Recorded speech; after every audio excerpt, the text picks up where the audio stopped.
If you're not back by 11 p.m. tonight, I'm taking away your cell phone and your car privileges. While I haven't heard a threat like this from my parents, some people have, maybe even some of you.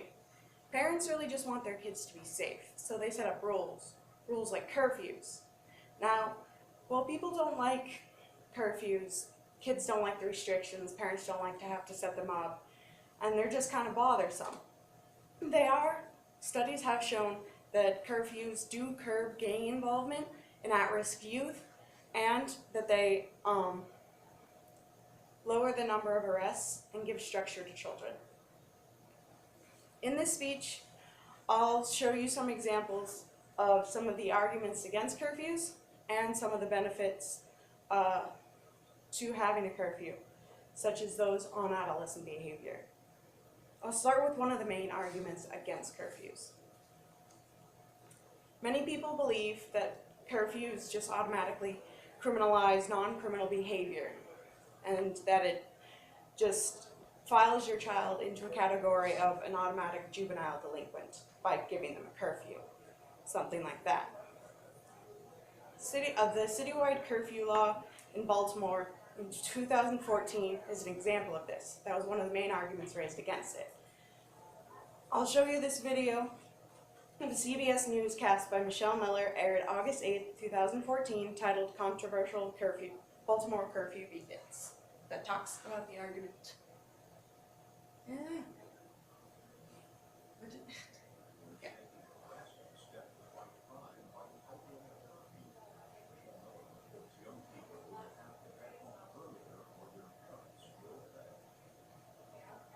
For 20 years, Baltimore's citywide curfew has allowed kids under 17 to roam the streets up until midnight. Not anymore. Mayor Stephanie Rollins Wayne.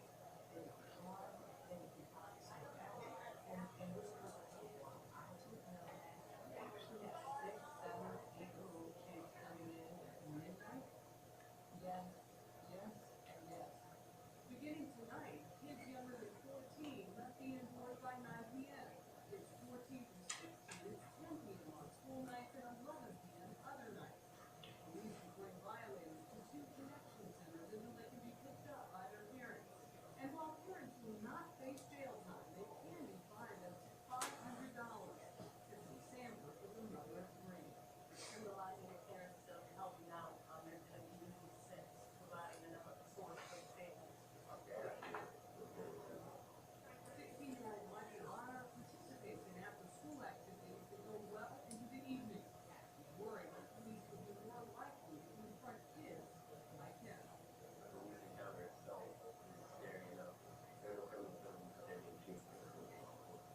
Baltimore is one of the most violent cities in America. The mayor says getting kids off the street takes them out of harm's way. It's after dark. You know where your kids are. It's common sense. My goal is to protect kids. A national study says that cities with curfews see a 10% drop in overall violent crime within their first year. The ACLU is already asking Baltimore city officials to ensure that police don't cross the line and turn curfew enforcement into stop and frisk for kids. Michelle Miller, thanks. Right. Nope.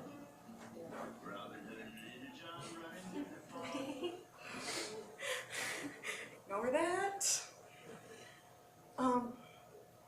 As you could see in the video, some of the things that were said were a bad idea with good intentions, and that it does turn non-criminal behavior, such as kids hanging out in larger groups, into something that's bad or illegal or frowned upon, which is, of course, a negative impact on children. So while it is a valid argument, studies have shown that curfews are beneficial to reduce the number of juvenile arrests and to keep kids out of gang involvement. By keeping them off the street late at night, you lessen the risk that they're going to get brought into a gang and that they're going to get involved in gang-related activities during that time of night, which is when most activities in gangs do occur. Richard Ford's article, Juvenile Curfews and Gang Violence, Exiled on Main Street, published in Harvard Law Review, uses the example of the town Hartford, Connecticut to show this. Ford says that the town used laws to prevent violence between two gangs that were constantly going at each other and that were causing the city a significant amount of unrest and unsafety. The law that they passed was so effective that it essentially turned Hartford into a ghost town, and that no one was around almost at any time during the day because the police were so enforcing this law. So it forced the council to reevaluate some of the details of the law. So the curfew was effective, but it was a bit too effective, which is a prime example of how it makes it more criminal looking than it is. Next, the next argument is that curfews don't look at individual parenting and upbringing. Parents argue that they ignore the rules set by the parents in the household and individual parenting styles. Experts say, though, that it gives structure and it gives parents a peace of mind and a sense of security, that they know where their child is. The website Modern Mom has an article by Kristen Tucker titled "The Effects of Mandatory Curfew on Teenagers." She says that it gives a sense of accountability to the child to be responsible for themselves, and it gives an opportunity for the child to step up to the parents' expectations and to show that they are worthy of their parents' approval, in a sense, which is harsh.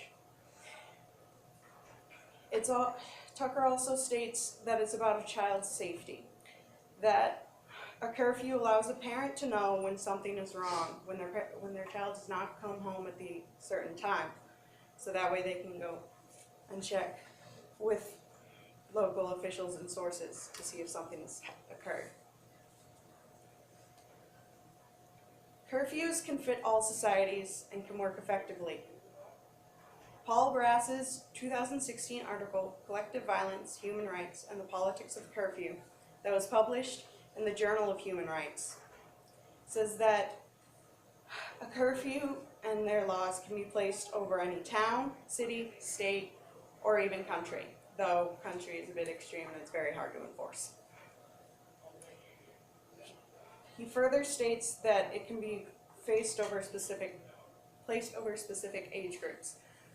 I'm sure, or some of you may know, I hope, about the law that doesn't allow children in Iowa who don't have an 18-year-old license or above to drive after midnight. It was a law that I was affected by, and so it was a restriction to me. So I guess that's one of the examples of one of the times when it can be a restrictive thing.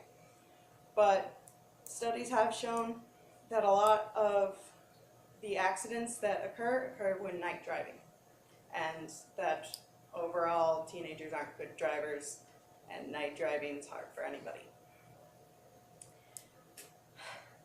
Brass further states that that though curfew laws follow specific guidelines as any laws do, they can be changeable for any community to work as needed. In conclusion, I hope that I've shown you some of the ways that a curfew is effective. They are workable for any society. They do prove results that they decrease gang violence, and they're helpful for a parent's peace of mind. I